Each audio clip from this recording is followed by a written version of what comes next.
Okay, are we going to be quiet now? Hope so. Thank you. Okay, so today we're covering something called Hess's Law. And Hess's Law is a key concept. So I've started this with a quote. There are many ways to climb a mountain, but the view from the top is always the same. I think aside from being kind of a lovely quote, here's the idea. Suppose hypothetically that Mr. Orlando challenged Mr. Kelford to a contest of athletic prowess. You can imagine that because I have a lot of athletic prowess. In this situation specifically, I have decided that it shall be a foot race. Can we do that? I think, could I beat Kelford in a race? Probably not. I'm fairly chunky right now. Anyway, so after drawing out a path for the race to follow, he made it clear that whoever covered the most distance in the least amount of time would win. When the starting gun sounded, both sped off to the best of his or her athletic abilities. Mr. Kelford ran the course 4 times in 5 minutes, while Mr. Orlando stopped for a submarine sandwich, which was delicious. At the end of the race, I declared myself the complete and obvious winner. And why would I declare myself the obvious winner? Because you're ignorant. Because you're the sandwich. No, that does make me the winner. Because Why? You're lying. Well, because this comes back to a concept we cover more in physics, but we need to start thinking this way. Which is that in physics, if we think about displacement versus distance, do you remember doing this? Who here took physics? I did, a little bit. We can basically say that both of us managed to change our position not at all over a span of time. Does that make sense? What? Neither of us changed positions. Yes, Mr. Kelford ran around a course. Yes, I sat and ate a sandwich. But when all is said and done, our position at the end is precisely what our position was at the beginning. Ow. And if you think in real life, as opposed to races, which are artificial constructs of athletic prowess, in real life, running without getting anywhere would typically be considered a rather pointless endeavor. Agreed? Sure. In other words, if what we're talking about is where we are, whether you run 5 laps and burn yourself out and end up there, or sit and enjoy a delicious sandwich, at the end of it all, you're both there. Now, I would make the argument that I did it in 0 time, and Mr. Kelford did it in some finite amount of time, thus allowing me to be the winner. So, You're not in the same position. what do we mean with this? Well, not unlike having an epic race with Mr. Orlando, any series of chemical reactions that start and end at the same place have the same overall change in enthalpy, and it doesn't matter how you get there. Does that make sense? Yep. Let's talk about that, because this could be a weird thing to think about. So let's say that I knew how much energy was required to turn pure carbon in the form of graphite into diamond. Well, this is going to be a very complex chemical reaction because graphite is carbon. And I am going to turn it into diamonds. And diamond. And this is actually the entire reaction because graphite is just made out of one type of atom, and that atom is carbon. And diamond is just made out of carbon. Hexagons. And so, there we go. Now, if I want to know how much energy this requires, I could just do it, and I could use a... What device would help me measure the energy of this? Yeah, so I could say I want to know the delta H of this, and I could do the reaction, and I could measure the change in heat using a calorimeter. Wonderful. There's only one problem. And that problem is what? Some of the heat produced will be lost. No, I'm pretty good. I can run a calorimeter real good. Bigger problem. How do diamonds normally get made out of carbon? Do you know? Compression. You gotta, Yeah, compression and intense heat. Pressure. Yeah. Yeah, it turns out it's a lot of work. Turns out making diamonds out of carbon, if I were good at it, I wouldn't need to spend my time teaching chemistry because I'd be selling diamonds. living in a mansion. Yeah, I'd be living in... Island. Yeah, probably not. I don't think mansions are for me. But here's the thing. What I can say is this. In my lab here, I am not going to be able to make diamonds. It requires, in nature, just a lot of time, a lot of pressure, and a lot of heat, which happens naturally in the Earth's mantle, surrounded by magma. All right? There's lots going on that I simply don't have access to. Does that make sense? So this lab for me, while it is the one I'm interested in, I can't practically do it. Does that mean I can't figure the delta H of this reaction out? No, because not unlike my epic race, we can look at the fact that reactions that end at the same place are related. Well, I'll say one thing. Let's say, for the sake of argument, what if I couldn't turn diamonds into graphite, or graphite into diamonds? What if I could turn diamond into graphite? Would that be the same delta H? Yeah, it'd just be negative instead of positive. The positive. Yeah, if that's delta H1, delta H2 would just be the same as delta H1, but the opposite sign. Does that make sense? Now, as it happens, do I know how to make diamonds into graphite? Yes. I don't. Do you? Yeah. No, I don't. Or you just do the reverse of making graphite into diamond. So I just need to put them under extremely low pressure and extremely low temperatures, break them. very far away from the Earth's mantle for a very short period of time. Space for Got it. I don't know how. If you know how, that's great, but I don't know how. So I can't do that either. But would that have worked? Yeah. Yeah, if I could do the opposite, I could have just taken the opposite I don't know value. why you would want to make a diamond into graphite. Well, because I want to know this delta H value. But here's something I could do. I could carry out a couple reactions that are practical. And here's the first one. I could take some graphite and I could burn it and I could measure it.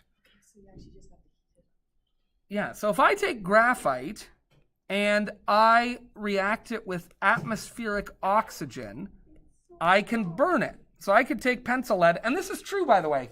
In fact, do you know the big lights that they used to use in cinemas and to light film sets were carbon arc rods, where they would literally burn carbon rods, and the intense heat from that would produce very, very bright white light. Is that why some like really old cinemas have kind of a weird smell? I don't know, maybe, but there's a brand of cinemas called the ArcLight, and they have sort of old 35 millimeter revivalist productions, and it's called an ArcLight because they make an electrical arc and they burn graphite. So, as it happens, you can do this reaction. If I do it, what am I going to get as my product? Sure. Is something going to happen to the atoms? Yeah. Yeah, what am I going to get?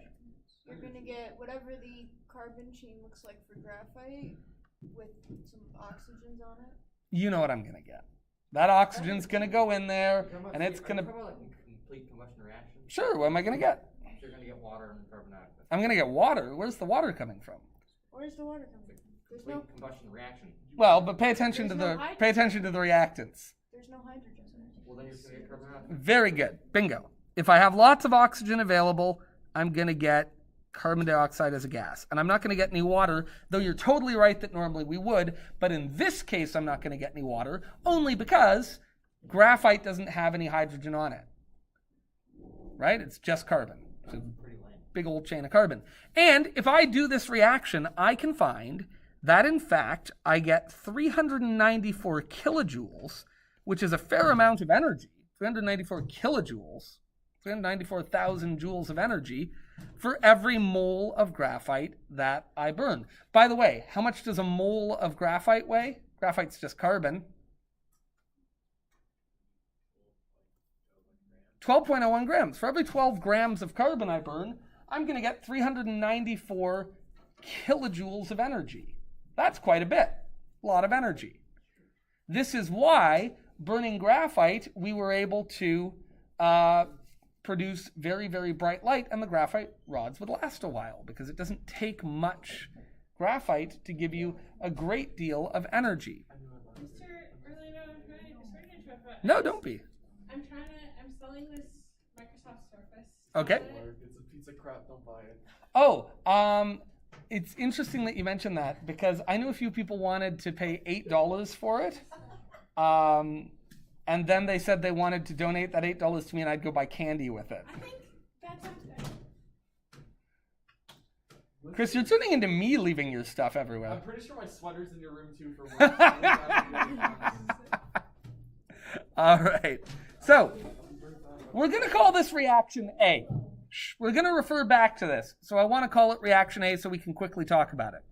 Now, there's another thing I could do, which is, and listen, I don't recommend you do this. This is a profound waste. Put that down right now. This is a profound waste of money, but I could take a...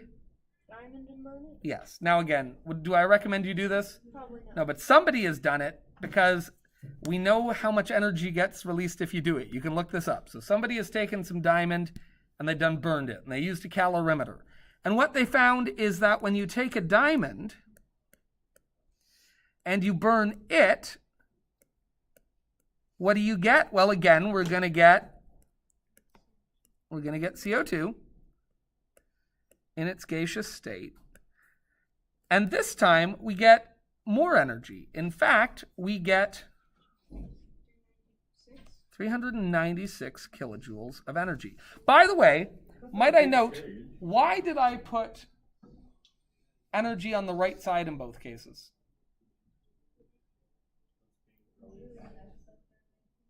Sorry?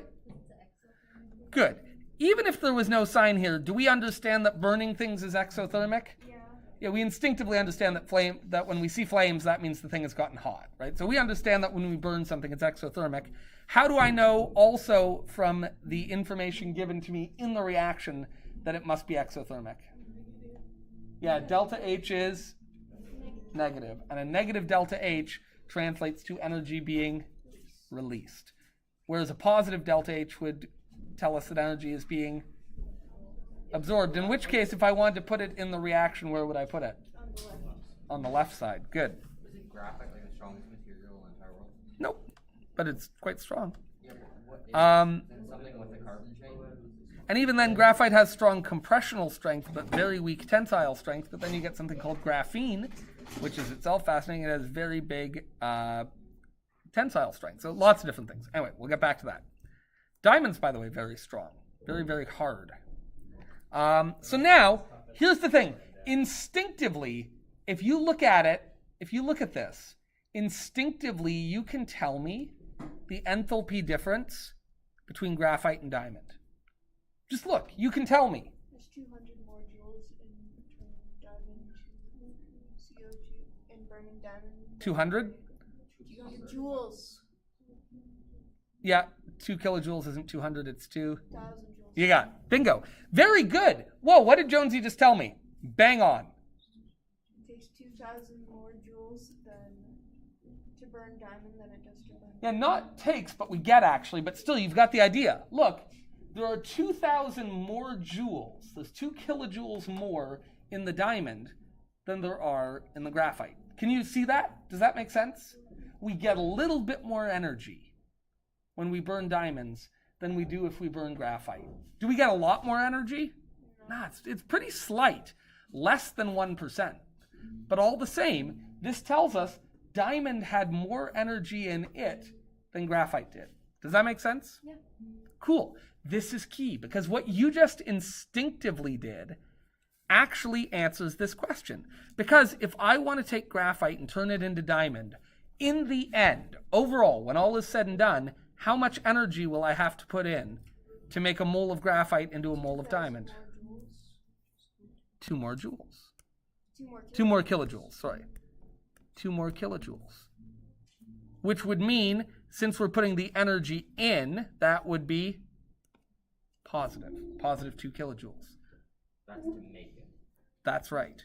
So to take graphite and turn it into diamond doesn't actually take much energy at all. It only takes 2 kilojoules.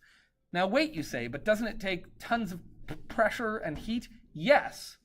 But interestingly, in making diamond, it takes tons of pressure and heat to make it happen, but then the process itself actually pushes a whole bunch of heat back out.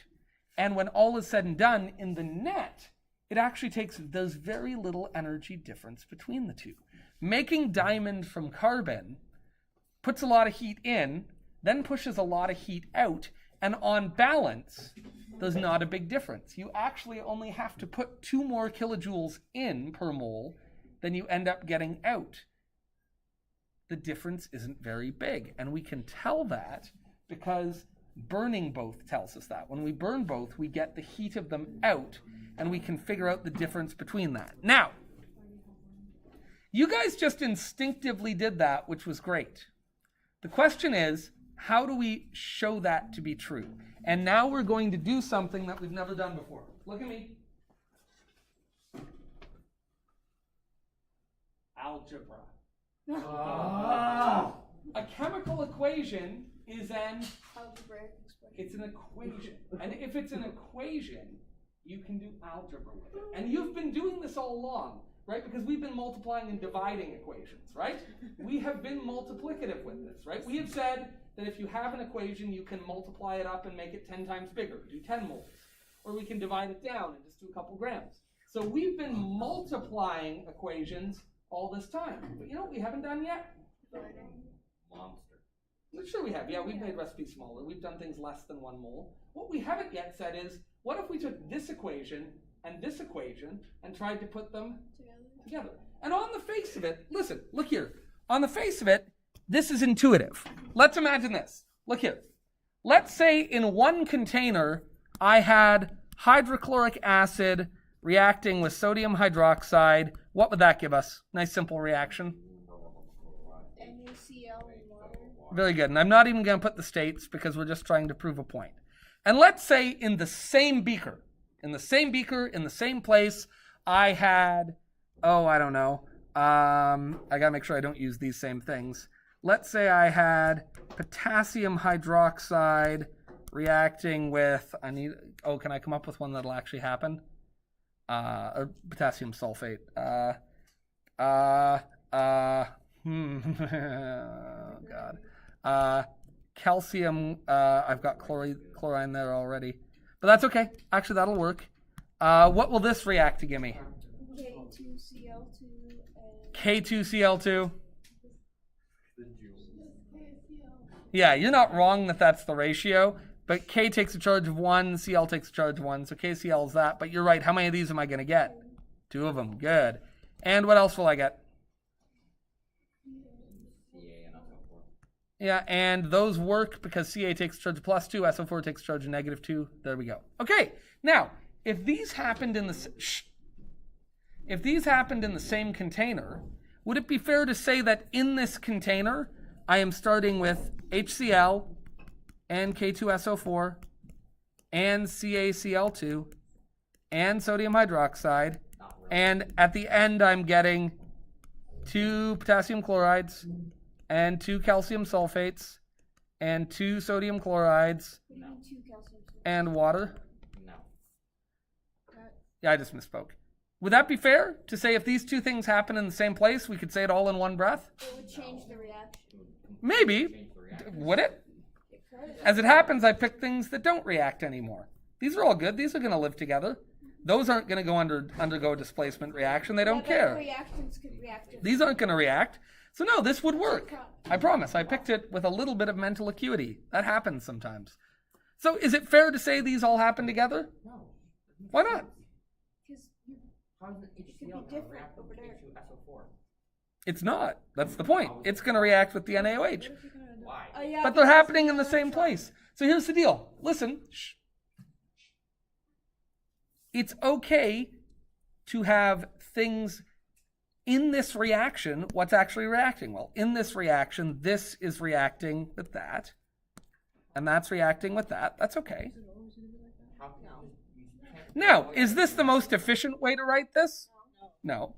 But is it accurate? Yeah. Of course it is. What do you mean it's not?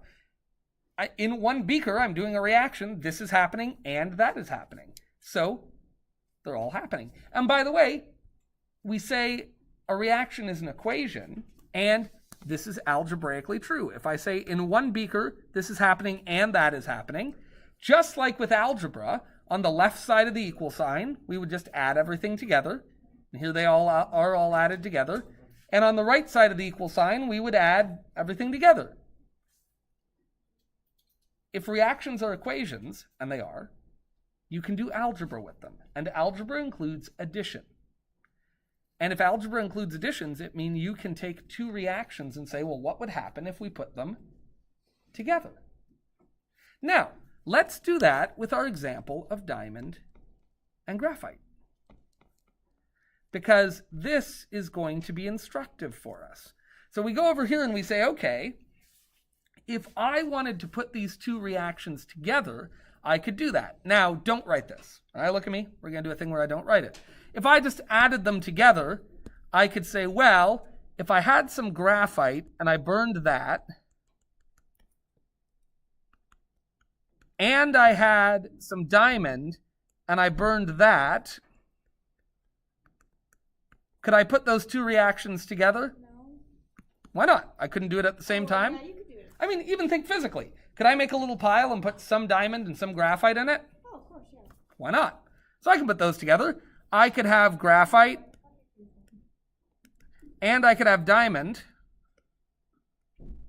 And now how many oxygens do I have? Honestly, if you can't be quiet while I'm teaching, get out. I'm starting to get a little annoyed with it. You have Seriously, feel free to get out, but don't feel free to talk over top two of me. groups of oxygen gas. Thank you. And what did we have on the other side of this? Got your We had CO2, and we had CO2, and over here I would have two groups of CO2. two CO2, and before I had 394 kilojoules, and I had 396 kilojoules, and so now I would have, Add them together. which would be 56, 78, 790. very good. Okay, that would be true. The reason I told you not to write this is this would be true, but does it help me learn anything? No. No. But listen, it's true. If I took graphite and I took diamond and I put them in a pile and I had a mole of each, it would require 2 moles of oxygen, I'd get 2 moles of CO2, and it would release 790 kilojoules value. That is true. So this is another reminder that you can, in fact, do algebra with equations. That is a true statement, but it's not a useful one. It's not useful because what I'm trying to get at is how we instinctively found this, where you said, oh, this stuff has 2 more kilojoules in it than that does. Well, we can use the equations we have to do that, and here is what we're going to learn.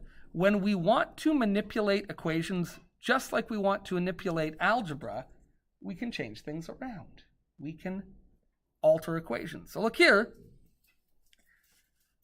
We can reverse a reaction if that's helpful. Just remember that when you reverse a reaction, what happens to the delta H?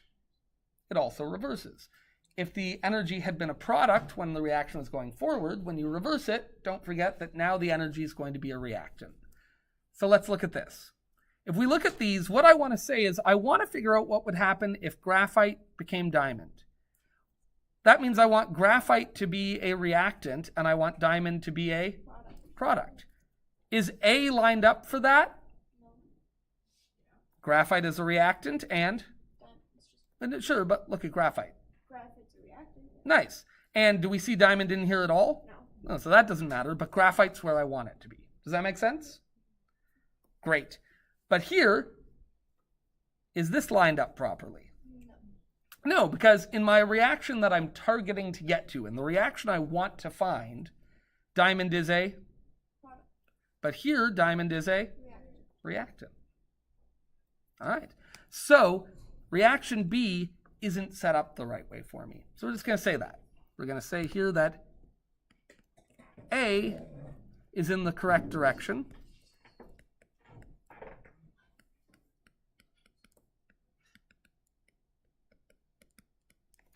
But B needs to be reversed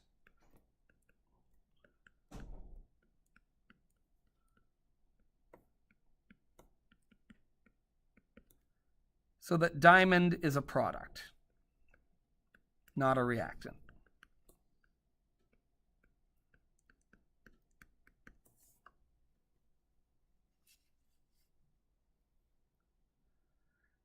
Ooh, never going to write a big long sentence version of it like that again. So let's write these out. Where would we put A? we'd put A here, and we would say C graphite plus O2 is going to give us CO2. And what's the delta H of that? I know here I wrote it in the equation, but if I want to write it separately as delta H equals, which is the more common way of writing it, what would I write? Negative 394. Very good. Didn't get fooled. That's great. Negative 394 kilojoules. Great. Let's look at B. Remember, we said, what do I have to do with B?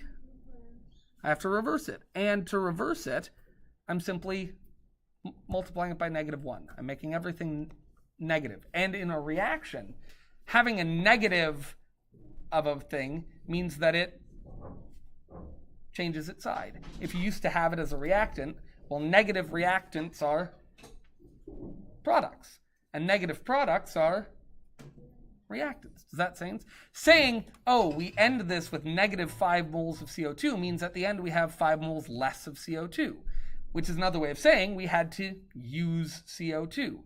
So a negative product is a reactant. Does that make sense?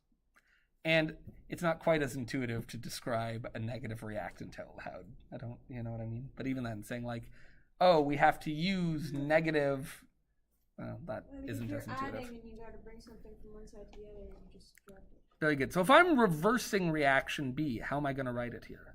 That's negative CO2. No, again, because there's no such thing as negative CO2, but if CO2 used to be a product, if it's now negative, it will be it'll be a reactant. So I should write CO2 is going to give me what?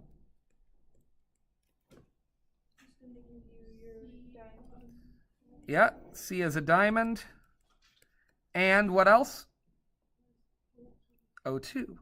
That would be the reverse of that reaction. Is that not too bad? Does that kind of make sense? By the way, that is a real reaction. If you figure out how to do this, you'll be a very rich person, but it is at least theoretically possible to take CO2 out of the air, pull the oxygen off of it, and have it form into diamonds. I don't think anyone has actually done that yet. I think we'd have heard about it, but that is, at least chemically speaking, theoretically a real reaction. Not one that we have done, but if somebody were able to do that, what would the delta H of that reaction be? It would be positive, and it'd be positive what? 394 or 396. Sorry. Very good. Positive 396 kilojoules. Again, the reason I say -1 is because we want to think about these algebraically. And flipping a reaction is making it negative. You can think about like a parabola. When you want to flip a parabola, what do you do with the A value? You make it negative. You can think of it like a bank account, which is if instead of a deposit, something's a withdrawal, what do they do with the money? It's a withdrawal, they take it out of the... They call it negative, right? And if it's a deposit, they call it positive. Well, the truth is there such thing as negative money, anti-money? No, that's not what negative means in that case.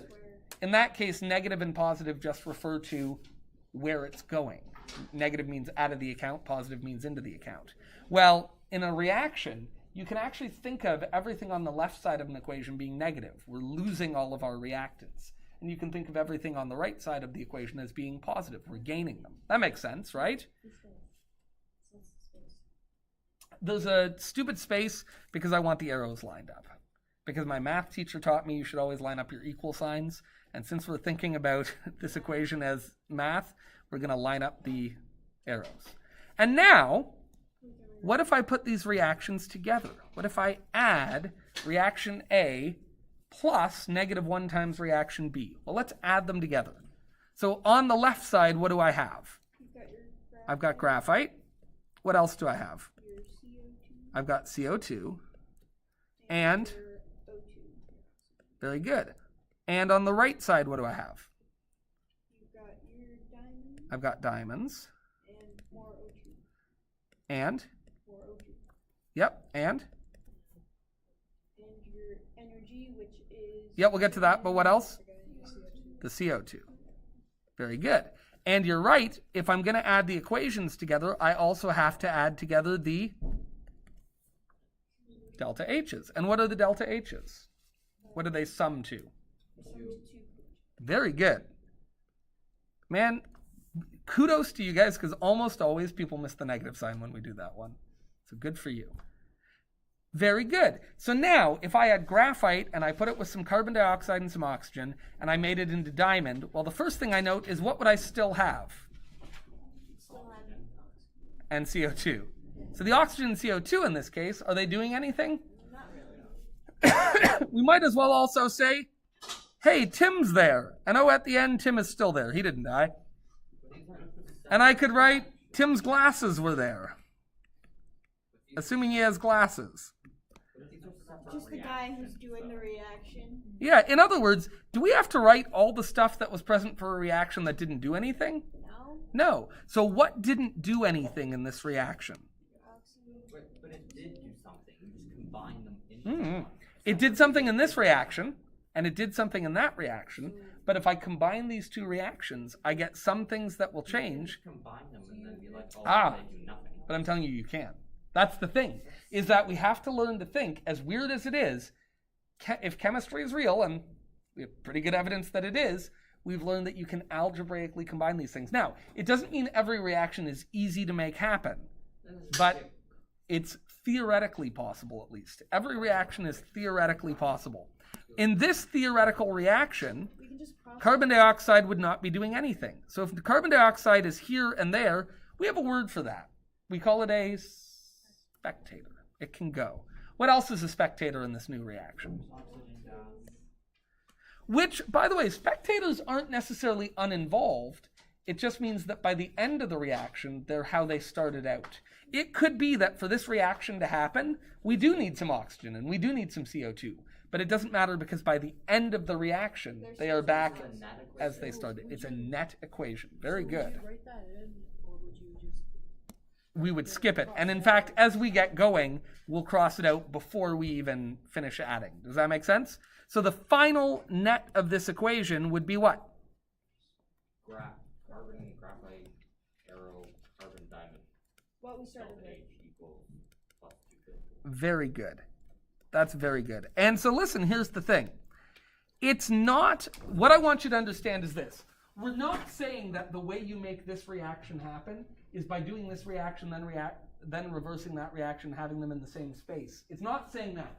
Rather, what it is saying is, if I understand how this reaction works, and I understand how that reaction works, I can mathematically combine them to figure out what this reaction would look like in terms of its heat. Does that make sense? It doesn't mean that you would ever actually physically use these reactions together. It's not about that, it's about information. It's that the information from this reaction and the information I have from that reaction, if I combine it in the right way, can tell me something about a reaction I've never been able to do. And that's what Hess's law is about. And it makes it very powerful because it means we can predict the outcome of unknown reactions using known reactions. Does that make sense? We can predict the thermal outcome of unknown reactions using known thermal information. And that's what science is all about. Predicting one thing using another set of knowledge. Right? Tricky stuff. So, this takes some getting used to. I promise by the end of this unit, you won't even think about this stuff. You'll just be combining reactions like crazy. They become little puzzles. And they're not that hard. They really aren't. But it's tricky at first because this is where you have to be a theoretical chemist. Don't think of this as a bunch of reactions that we're actually doing on the bench. You could, but some of these reactions aren't possible. This carbon dioxide becomes diamond and oxygen reaction.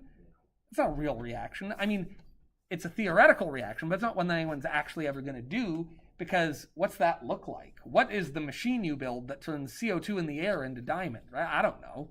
I have no idea what lab conditions we'd need to make this happen. It doesn't matter because we don't care about doing the reaction.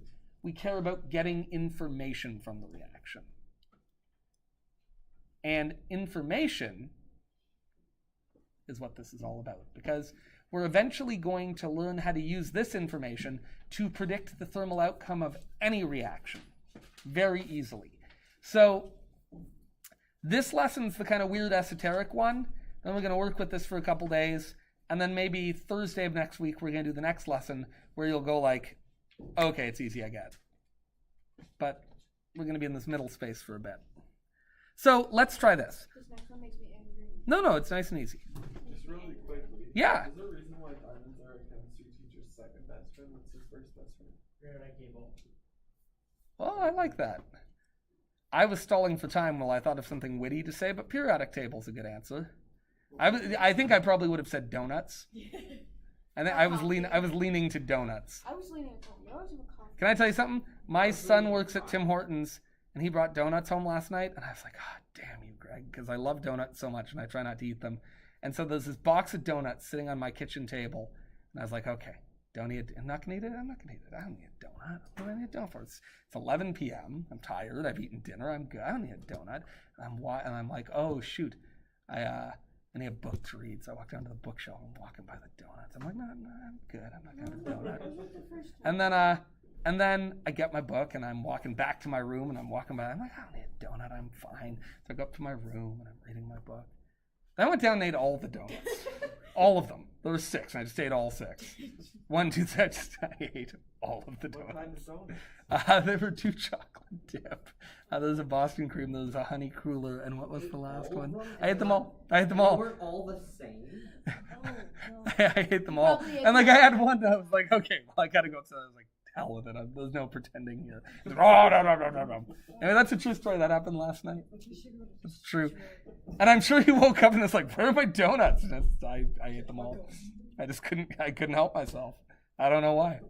Anyway, I hate how much I love donuts. So there you go. I like them more than I like diamonds. Okay. So this reaction here, if we were going to take nitrogen gas and react it with oxygen gas and get nitrogen dioxide, this is a real reaction. It happens. This is a real reaction. It happens. This is a real reaction. You'll note that when you react nitrogen gas with oxygen gas, you can get more than one thing. You can get nitrogen. What would this be called? Is that nitric oxide? It's not nitric oxide. I mean, it might be, but what would its name be with just a good old-fashioned simple naming system? It's covalent, obviously, nitrogen, oxygen. Very good, nitrogen dioxide. And what would this one be called? I did not. Nitrogen monoxide. Good. Different things. All right? Different things. So here's what I want to know. I don't know the delta H of this reaction, but I do know the delta H of this reaction, and I do know the delta H of that reaction. Can I algebraically manipulate these two reactions? Can I add these together in some way to tell me what the delta H of this reaction would be? Yes, because this would be a really silly thing to have left space for if the answer was like, no, it can't be done. Can you guys try it? No. Yeah. Okay, but did you already combine? You already did it before. Why didn't you just? I could have, but I didn't. So this one's very straightforward. So give it a minute. Try it out. I'm here to help if you need help. I'm a helpful guy. Oh. That's what my mother says. Don't leave your donuts anywhere I can see them and do the question. You can do it. And I'm here to help. Can I have you check my answer? Yeah, of course you can. Just let me get the picture. Howdy. What you got? So you already added these together just without that. You didn't add these together, did you not? It really is that easy. Yes, this one. So you literally just. You This already is the gave sum us of. Yep, the equation exactly. on This what is the. Yeah, this is what I'm literally looking for. And as it happens, it is just the sum of these two. But I want you to show me that by showing when you add these together. Okay, so it I'm not looks at stupid. that. No, Like that. no. I literally don't have to do anything except add these It's a two if I real really simple wanted one. to. Yep, you got it. Mr. No, I feel like I what messed are up. the odds Let me that see your it. son was performing a social science examination on the donuts? Oh. That's distinctly How bad possible. do you feel? Oh, sorry. Oh, Jonesy caught me here. There is one step involved. Yeah, no. One thing's in the wrong place. There's a flip involved. No, you're good. Yeah, perfect. Yeah, that's perfect. Well done. Thank you. I thought I messed You're good. up. It's also, Jonesy, I feel like you're getting neater with each passing semester. Is that possible? Yeah. Like, your writing is very nice and neat there.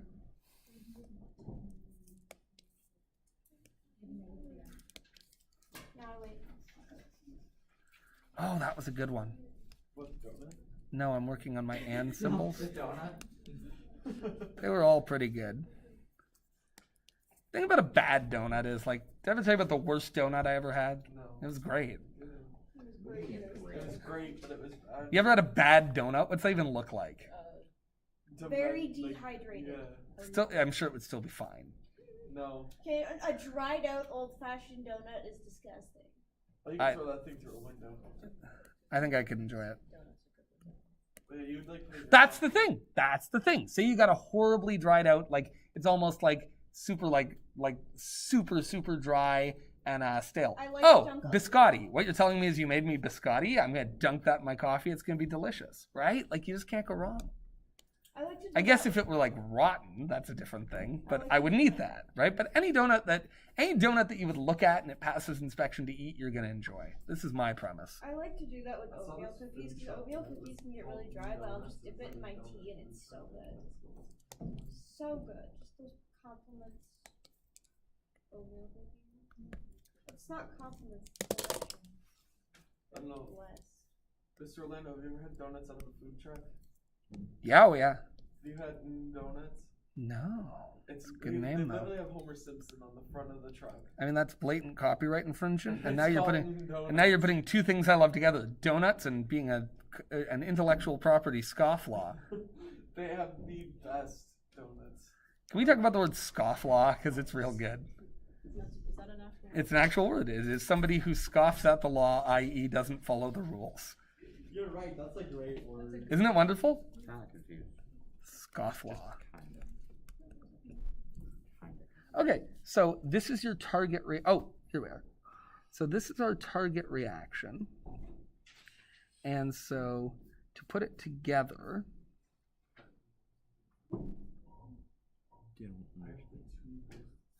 that's our target reaction. So where do we, so I'm gonna, Matt, give me your pen. All right, we'll try again, no worries.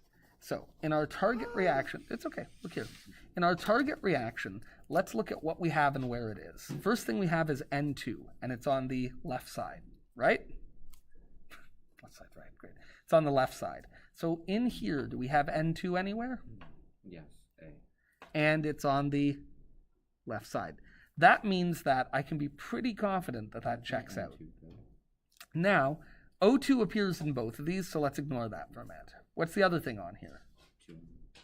Yeah, 2 NO. NO, I can't see that 2. NO2. And where is it on here? Right side. It's on the right side. Do we have NO2 in this reaction? Do we? No. No. Do we have NO2 in this reaction? Yes. Great, but where is it? Left side. And we need it to be on the, Right side. so what do we have to do with this reaction? I don't know. Well, we want this to be on the right side. It's on the left side right now. So what do we have to do with that equation? Reverse it. Reverse it. That's right. So flip this one. And then hopefully, then everything will work out. And I think it will, because we have O2 on the left side, and now we'll have another O2 on the left side, which will Okay, give so us then 2. That, So you're going to keep A as it is, but you're going to flip B. Try that out. so that now becomes an addition, but in the product, in the reactant. You're then still gonna add therefore these- it would be a negative. You're still going to add these together, but now that's a negative number. That's right. Yeah, you're still going to add them together. You're just going to flip it.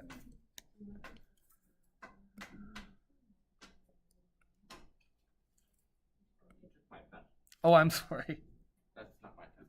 Where's your pen? Oh, that's your pen. There you I'll go. take that pen. Do you want my red pen? I have several. Thank you. Now you have a red pen. No, I have Ow. You practicing your first? I'm thinking of changing my name to Stephen Scofflaw. Maybe Scott. Scott Scofflaw. His name's Scott Scofflaw. I can't say that. I take it back. Yes. I know my arrows aren't lined up, but could you just check that? Sure. Can I take a look? So manipulate reaction B. And so you switched it. Now when you skip it, switch it, what do you need to do with that? That needs to go negative now? Yeah, Okay, that's that's, I was gonna ask about the moment. Yep, that's right. So when you switch a reaction, you're saying instead of making these things, we're going to start with these things. Instead of starting with that, we're going to make it. And that means that if it used to be exothermic, now it's going to be endothermic, or vice versa. In this case, it used to be endothermic, now it's going to be exothermic. So yeah, just make sure you switch that number, but So then I'll change the ending one to- that's perfect. But the number isn't perfect. Yeah. But this is all perfect. Yeah, well done. Okay. Does that make So, sense? Yeah, can you just explain one more time though, like the difference, like going between these two and why? Sure. So now you have to get out of thinking, I'm thinking about chemistry, and get into math mode. What we're saying, this is a math problem now. It's not even a chemistry problem. It's that there's a variable I don't know, there's a bunch of stuff I do know, and I want to use these equations to make that equation so that I can figure out how these combine to give me that. It is it really is just a math problem, and what's going to help you get there is, while you're doing this, don't think, oh, if I reverse that reaction, like what's happening? Oh, now I used to be decomposing, but now I'm burning, blah, blah. Turn that off for a minute. Okay. Like, seriously, turn it off and say, the point of this is just to understand the premise that because these are equations, I can manipulate them like equations. And I can do whatever I want with them. And as long as I'm mathematically correct, it's still going to be true. Now, most of the things I could do with it would be useless, but every once in a while I can manipulate them mathematically in a way that will give me information I didn't have before. In this case, I'm wondering, is there enough information here that I could turn these two equations by putting them together into that equation? Because if that's possible, then if I can turn these two equations into that equation, then I can turn these two delta H's into that delta H by doing the same thing. So if the answer is, yeah, no problem, just make that equation negative, and then they go together beautifully, great. Well, then all I have to do is make that delta H negative, put them together, and they go. If the answer is, yeah, but you have to triple this, and that one you have to make 5 times bigger and reverse it, and it gets super messy, okay. But whatever you did to the equations to make them equal your target equation, you do the same thing to your delta H's, and they'll equal your target delta H. It's a math problem. Okay. Does that kind of, Yeah. did that feel like an it answer? does, yeah. Are you saying that just to shut me up? No. Okay. No, for real. But also, you said that you just basically multiply by -1, right? Mm-hmm. So why does, could you kind of just explain why the reactant becomes a product in the product? Sure, yeah, absolutely. So think of it this way. In a chemistry equation, what we're really saying is, if I use up, so what this is really saying is if I use up N2, if I get rid of it, and if I use up oxygen, then I'm going to make 2 of these. Now, we show that by putting these on the left and on the right, which is great. That's how we're going to continue doing it. But another way of saying these is to say, as you take away N2 and you take away O2, you get 2 NOs. That would be another way of saying this. Use up this stuff, get that stuff. Does that make sense? So when you reverse an equation, that's like saying, well, if instead of using this stuff up, I got it, that would only be possible if I got rid of this stuff. Yeah, okay. That's it. So it's just 2 ways of thinking of the same thing. Was that helpful? That was helpful. Okay.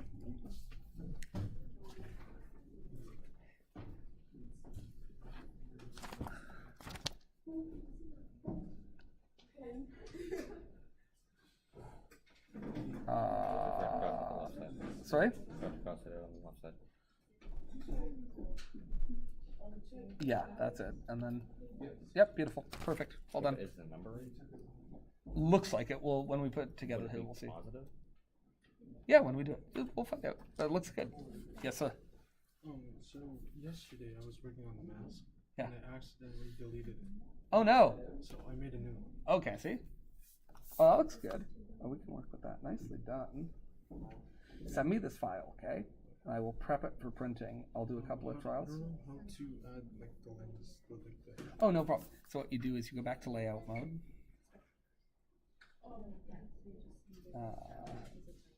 Back to layout. And then you just want to add a sphere. And then you can move that around however you want. You know, funny thing, that's not terrible. But anyway, you can move it around. You can scale it by pressing S. Right? S and then click, and you'll scale it. And then to move it, you click there. Just make one. The other one's easy. Just once you have one, the other one's just a mirror image of it. So don't even bother making a second one. Just get one how you like it, and we'll go. And then if you want to smooth it, you would go down to the modifiers, and we add on the subdivide surface. And you can just click that up. Usually 3 is plenty. Cool? Good job. And yeah, as soon as you get that done, save the file and send it to me. How would you make it so that it fits my head? That is going to require a little bit of testing, which is no worries. So what we'll do on Monday, I'm going to print some tests just small like this. We'll make sure we like the look of it, see how it prints. And then on Monday, we'll measure your head, measure there, and see what our scale factor has to be. And usually, there's a couple of failures in the middle. Usually you print a couple times and go, that's not quite right. And we can squish and stretch. And then once we got it, we'll know it. Especially for something like that, because it's supposed to look fairly fitted. Right, like my Stormtrooper helmet's supposed to look big and chunky, so it's kind of like, who cares? But this will probably take a few iterations, and that's okay. We'll just modify it as we go. And the lenses, how do I make them detachable? We'll get to that. So first we get the helmet without the lenses, and then to make the detachable lenses, we will make a buck and put them. He's playing magnets. Magnets. Which I like. I like that plan. I don't get why we take these out as spectators, but group these. Because what we're saying, because you need to turn off the trying to think chemistry and just think math. What we're saying, if something is on the left side of the equation and on the right side of the equation, then they're not doing anything. They weren't changed. And chemistry is about things that change. Does that make sense? So if it's on this side and on that side, then in this equation, they don't matter. They mattered in that equation. They mattered in that equation. But once you combine them, they're just on both sides. You can leave them there. It's not wrong to leave them there. But since we're trying to make this reaction, we don't need two things there that don't do anything, so we're going to take them out. Did that answer your question at all? A little bit?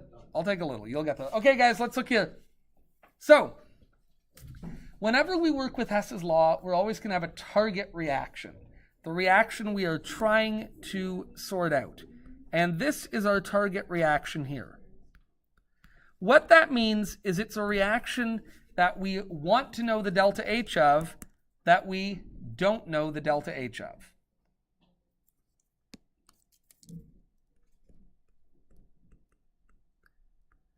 And what we're going to do is use a mathematical trick. We're going to say that if we take this equation whose delta H we do know, and that equation whose delta H we do know, we can figure out the one that we don't know. Now, to be clear, when I design these questions, I pick two equations that work. If I'm not designing it as a question, but rather you are actually trying to figure this out on your own, you'd have to go to a textbook and just see what reactions are listed. What can I find? Regardless, let's look here. And the way I always approach it is this. First, just look at anything in your reaction and see if it's in your known reactions. So in my target reaction, I have N2, and is it on the left side or the right side? It's on the left. Do I have N2 in either of these reactions? A or B? It's in A. And is it on the left or the right? Okay, that tells me that A is probably good. Now listen, oxygen is one of these things we always ignore because it can appear more than once. Look, we have oxygen here and there. I'm just going to ignore oxygen for now. What about nitrogen dioxide? Here, it's on my right. Is it in reaction A? No. Is it in reaction B? Great. So I have what I need here. But, unfortunately, here it's on the, but over here it's on the left. And I need to get it onto the right. So to get it onto the right, I'm going to need to flip it. Now, is the number correct? How many do I have here? And how many do I have here? So I like the number, I just need to flip it. Does that make sense? So, let's do that. We've got A, and for reaction A, we've got N2 plus O2 yields 2NO, and the delta H is 180 kilojoules. We haven't talked about the not symbol yet, by the way, we will. And then I'm doing -1 times B because I can flip it, and so what will that look like? 2NO Yeah, plus O2 yeah. reacts to form 2NO2 And what will the delta H of that be? plus 112 Plus 112? positive. Positive 112? 112. What did we have to do to the reaction? Oh, negative. We had to flip it. And if we had to flip the reaction, what becomes true about the enthalpy? It switches. Which makes sense, right? If the reaction before we flipped it was endothermic and absorbed heat, doing the reverse of that is going to be exothermic. And when we sum these, we get what? Well, over here, we would have N2 plus O2 plus O2 plus 2NO plus 2NO plus 2NO2. And what's the delta H going to be? Delta H is 68. Great. That's a J, but I need a K. Okay, and then obviously that's 202, but what do we notice else here? Oh, you got your spectators. Which are? 2NO is a spectator.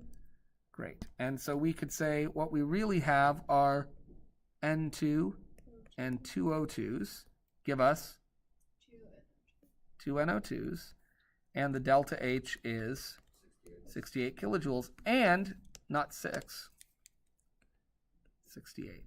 Okay. And note, that was our target equation.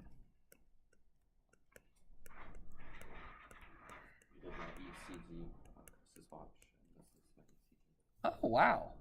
That is really cool. So It says I need to contact my doctor for mine. apparently I don't really have much of a heart rate. All right, so we're going to do one more example before we go. And in the third example we do before we go, we're going to see that sometimes we have to multiply and divide. So here's a reaction. If I wanted to make butane out of carbon and hydrogen, what would the delta H be? Is it easy to make butane out of delta H? What? Is it easy to make butane out of carbon and hydrogen gas? No, I mean, how would I get it to be 4 carbons long and not 5, or not 3, or not 2, or not 7? This reaction, you know how butane gets made? No. By weird biological processes as fungus and bacteria decompose old organic matter That's underground. what's in my lighter. Yeah, it's a fossil fuel, all right? This reaction, this is a completely hypothetical reaction. I couldn't actually make this happen unless I was a very, very, very lucky person or had some machine that could control circumstances precisely. Yeah, of course. So I want to make this. This is my target equation. And do I know the delta H of it? No. No. I don't know the delta H of it because I've never done this, and so I've never measured it. Attention No. all staff and students. Yes, it's that time of the day. Oh. We are about to announce the winners of the prizes that are handed out by the gym. We've got a couple things. First off, we're going to I don't know if that's announce the because winners of it's like the really loud, two or- guesses. Yes. Okay, we'll start with He could do this without the PA, and you'd all hear him. the candy in the water jug, and the winner goes to I don't even know how big. Madison Robertson. Madison Robertson, come to the office to claim your prize. All right, and the next one, the bigger one here, the multi-layered one. Lots of candies in here, and the winner goes to Devin Barchovich. Oh, love it. Do you guys know Devin? He's like the loveliest kid. He's a delight. Receive and claim your candy. All right. Got a couple more draws now. So these ones are gift card raffles. We have three $15 gift cards to Walmart. Here's the And question. Did you guys this raise one money is a $45? raffle. So my hand Did you is sell more in than the raffle $45? jar. Looking for some winners. Okay, I got one. I got two. Happy Easter. Thank you, you too. And, all right, I've got three now. Watch Max have me pull 4. All right. The first winner from Mr. Trush's homeroom class is Charlotte Litkia. Charlotte Litkia, come on down to the office. Sure, I love And the CCL. next winner from Miss Chop's homeroom is Toby Brown. Toby Brown, come on down. Hey, that rhymes. All right, and the last winner, come on down, Kaylee Sanford. Come on down to claim your prizes. And again, I just want to thank our whole student body for getting involved, for raising money. We're not quite sure how much we've raised, but how much? We've raised $300 with all of the raffles, the pierogies. How much we raised? So we thank you very much. That money will be put to good use. I So wanted to buy the enjoy your weekend, everyone. Enjoy your long weekend. And we'll see you all back on Tuesday. Bye, Eagles. I tried this. No one will buy it from you. Mr. Orlando, are you gonna buy cookie dough? Sure. Yay. Was it cookie dough that's edible or cookies? Okay, let's take a look here. Let's look here. Shh, quiet. Okay. So, this is our target reaction, and here, no one reaction's going to get me there. In fact, how many am I going to have to use? 3 to get my target. So, listen, here's the trick again. Look for things that only occur once here. I only see carbon one place here. Is carbon in my target reaction? Great. Where does it need to be on here? First side, the left side. The left side. And where is it here? Left side. Great, except how many do I have here? 4, How many are here? 1. So what do I need to do with this equation? Is there 1 or 2? Did you highlight over? Just 1. Okay, good. So what do I need to do with this reaction? Times 4. Very good. Really? You could just do that? Of course, 4 carbons and 4 oxygens gives us 4 Well, actually, CO2s. 8 oxygen just because it's O2. Touche. Okay, what else? I've got H2. Oh, you can put A. Is H2 somewhere? Yeah. C. Great. And is H2 where I want it to be here? Oh man, what do I have to multiply this by? This sucks. 2.5. Yeah, I gotta multiply it by 2.5. Ew. That's garbage, but okay, we can do it. Who would have made that question? Wait, Somebody no. sucks. Because there's 2. And is it on the side we want it to be on? Yeah. Okay, that's cool. And And we then- got it from A and it's on the wrong side. And A, you're right, A gives us something we need, but it gives it to us in the wrong place. So how do I take care of that? You gotta flip it. That's right, we flip it, and we can call that multiplying it by -1. So what is -1A? How would I write that reaction? Yep, so it would be 4CO2 plus 5H2O yields us 10 C4H10. plus 13 halves of O2. And I'm actually going to call that 6.5 O2s. And I know that might seem silly, but if I have to kind of do this mathematically, sometimes I find fractions a little stressful. What's my delta H on that? Does it turn to positive when it's been flipped? It does. Very good. 5.7.4 kilojoules. Very good. Okay, what is 4 times reaction B? Nice easy one. It's 4 C's, 4 C's, 4 O2s, 4 O2s. and that leaves 4 CO2s. Okay, that's not so bad. And what's the delta H of that? Well, that's going to be 1600 minus 17. So that's going to be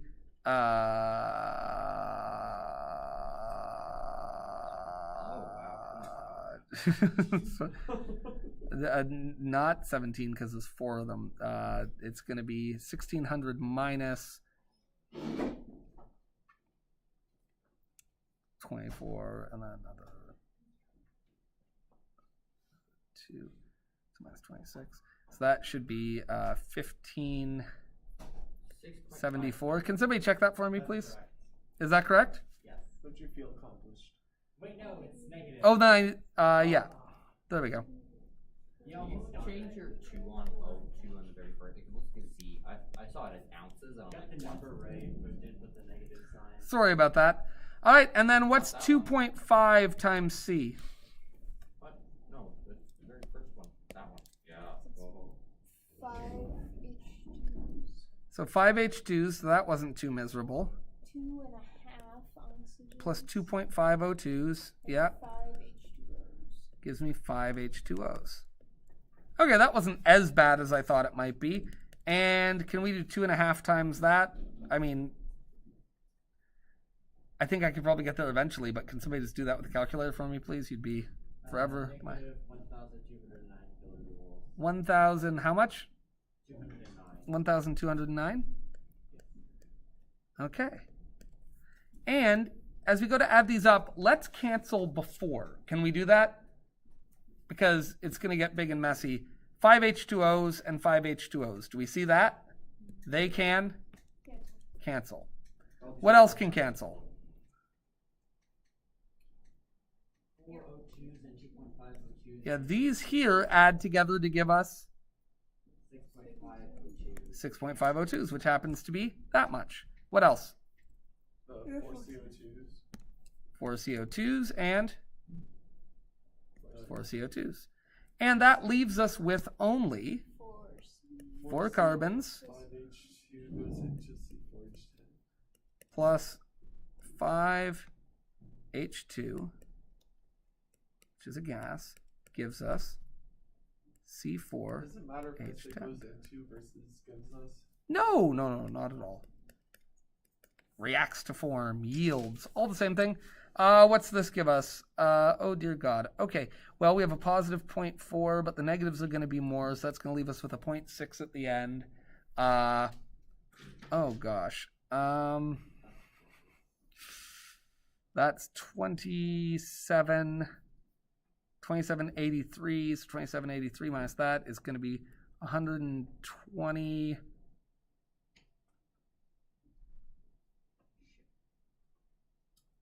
4? 5? 5? Can someone do that with the calculator? I did. It's 5. Hey! Huzzah! Huzzah. And now we know if I were able to do this reaction, the delta H would be positive 125.6, or negative. The negatives are more. Negative.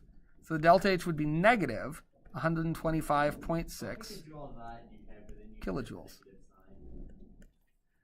I'll remind you, you're speaking to somebody who told himself 5 times he wasn't going to eat a half dozen donuts at 1 a.m. and ate a half dozen donuts at 1 a.m. Let's just say my mind not as strong as I would like it to be. Are you replacing your son's donuts? No, he works at Tim Hortons, so he gets them for free. So like, I don't feel like I need to spend money. No. But I'm gonna apologize. I feel Is that bad. your job giving you something for free? You can get a knife. What? It said I can't even get a knife, like a box opening knife. What do you You mean? get one and you're done. You lose it, oh well. Fair enough. Why are you losing? Okay, so listen, guys. There's homework attached to this. Yes, is that true? Possibly. No. Did I put homework on there? In this chair, because there is mud Yeah. everywhere, and it ain't for me. I can tell ya. That's right. I don't know if I meant for it to start at 11. Orlando, who sits in this wheelchair? I don't know. There is like a whole butt ton of mud underneath it. Well, isn't that charming? I know. I just looked I down. thought you were gonna write charming. Is that a metric butt ton or an imperial butt ton? Metric. Okay, I was just curious because those are different, and it's important to know that. I want you guys to make sure you do this practice and message me if you need help with it, all right? This stuff isn't too bad, but it takes, you got to wrap your head around it, and that takes exposure therapy, all right? You got to practice it. Oh yeah, I love exposure therapy. My favorite. And I will be like this, of course.